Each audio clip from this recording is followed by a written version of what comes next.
श्री गणेश जी महाराज और लक्ष्मी मैया की जय। शारदी मैया की जय। जय श्री राम।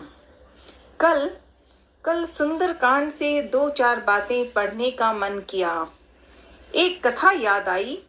लंकिनी जो बन गई थी राक्षसी, कैसे हनुमान जी के हाथों हुआ उद्धार। रावण के किले की रक्षा करने वाली प्रहरी एक राक्षसी थी, वो लंकिनी थी। उन्होंने हनुमान जी ने रात्रि में मच्छर के बराबर अपना आकार कर लिया और लंका के प्रवेश में आगे बढ़ने लगे। तभी वह लंकिनी से नहीं बच सकते। वो लंकिनी हनुमान जी को रोकती रही। उस राक्षसी ने उन्हें देख लिया और लंका में प्रवेश करने से रोक दिया। श्री रामचंद्र जी श्री रामचरितमानस लिखते हुए गोस्वामी श्री तुलसीदास जी ने जिस तरह से किरदारों को गढ़ा है, विस्तार से कहा है, वह अतुलनीय है। राम कथा में आने वाले हर एक छोटे से छोटे किरदार का अपना महत्व है और उसकी उपस्थिति कथा में रोमांच और रहस्य को बनाए रखती है। तुलसीदास जी की लेखनी का कमाल ही है कि आप राम कथा सुनते हुए अगर बीच में किसी अन्य किरदार का प्रसंग आ जाए तो बिना उसकी कथा सुने आगे नहीं बढ़ सकते।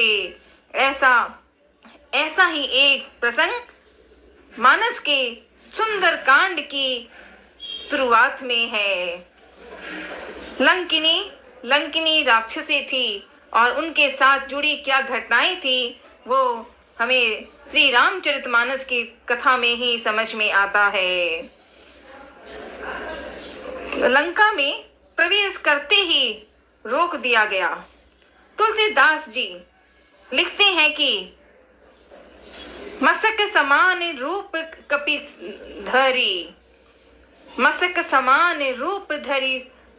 कपिधरी लंक ही चलेउ सुमेरी नर हरि। अर्थात भगवान जी मच्छर के समान छोटा सा रूप धारण कर नर अवतारी भगवान श्री रामचंद्र जी का स्मरण करके लंका में प्रवेश करने लगे। लंका के द्वार पर लंकिनी नाम की एक राक्षसी रहती थी, जिसने उन्हें रोक दिया, हनुमान जी को रोक दिया।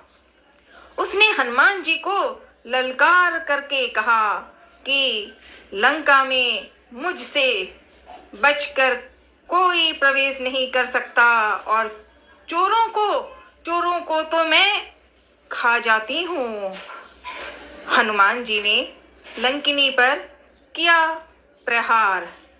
लंकिनी के इतने बढ़ चढ़ करके अपना बखान करने पर हनुमान जी ने उसे एक मुक्का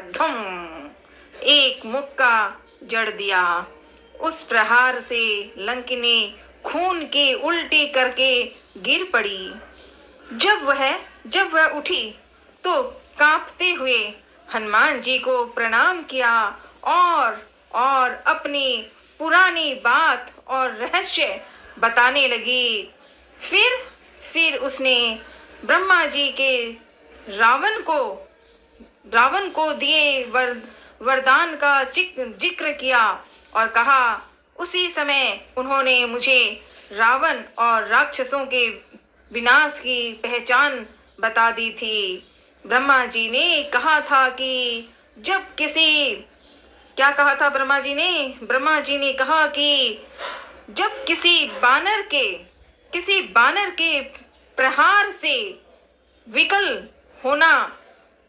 होना तो समझ लेना कि रावण का अंत समय, रावण का अंत समय निकट रहा है, निकट जाएगा अब तो। और उसी उसी उसी समय तुम्हारी भी मुक्ति होगी, तुम्हारी भी मुक्ति होगी। लंकिनी को ये बात कही थी। और देखिए, जब सुंदरकांड पढ़ने का मौका मिलता है, एक दो अर्थ समझ में आता है, तो कुछ बातें ऐसी हैं जो जीवन में, मानव जीवन हो या राक्षसी का भी जीवन होता है, और जैसा क्रम है उसका फल वैसा ही होता है। इसीलिए तो लंका में रावण भी था और अभिमन्यु भी था, रावण भी था और अभिमन्यु भी। और देखिए, विभीषण जैसे भाई, जो कहने को रावण के परिवार में ही थे, लेकिन विभीषण जैसे परम भक्त भी हैं। यही है राम की कथा, यही है जीवन की आधार, यही है। श्री तुलसीदास जी कितने प्रेम और भाव से लिखा है और लिखते हैं। मुठिका एक महाकपि हैने, रुधिर वमत धरनी डन मैने, पुनि संभारी उठी सो लंका, पुनि संभारी उठी सो लंका, जोरी पानी कर विनय सशंका, जब रावण ही ब्रह्म बर दीना, चलत बिरंच महा मोही चिन्हा। जय श्री राम, जय हनुमान। आज की कथा समझकर याद आ रहा है। सुंदरकांड में एक एक शब्द पढ़ने का अर्थ भी आ जाए तो दिल जीवन के भाव को समझा देता है। लंकिनी के जीवन में भी राक्षसी थी, पर उद्धार उनका भी हुआ था, और हनुमान जी के हाथों से। बोलो सच्चे दरबार की जय।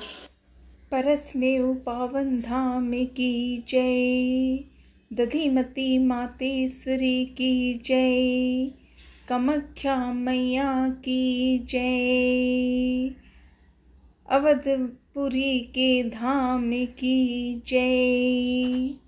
राधे राधे गोपाल, ओ गोविंदा, राधे राधे, राधे राधे।